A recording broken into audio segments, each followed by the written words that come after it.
I beamed at the 11 people sitting around my extended dining table as they sang a slightly off-key rendition of Happy Birthday. My smile widened as the 12th family member joined us, carefully holding a large cake with flickering candles. Ella set down before me a large sponge and cream creation, just as the tuneless squawks reached a crescendo. "Happy birthday, dear Maggie!" Everyone momentarily held the note. "Happy birthday to you." "Thank you," I smiled, a little embarrassed at the spotlight of attention. Leaning forward, I took a deep breath. I now knew how the big bad wolf had felt when he'd told the 3 little pigs that he was going to blow their house down. I'd certainly have to huff and puff to blow this little lot out. Had Ella really put 60 candles on the cake? "Careful," she warned. Suddenly she was grabbing my hair and scooping it into a twist at the nape of my neck. "You might still have flaming red hair, but we don't want it going up in flames," she laughed nervously. I took a deep breath and extinguished all the candles in one puff. "Ha! Beat that, Mr. Wolf." "Make a wish," Greg whooped.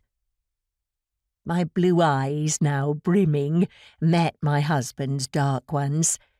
They were full of kindness and love. He could see I was in trouble, but championing me on.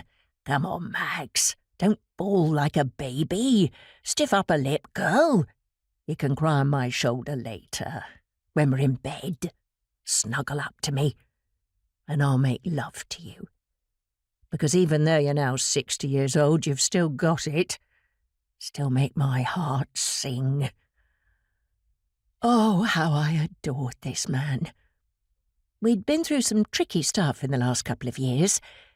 Aging parents had demanded more and more of our time. Then our girls had busted up with their partners, childhood sweethearts no less. At the time, Ruby and Ella had needed lots of emotional support. Then some financial issues had unexpectedly come along.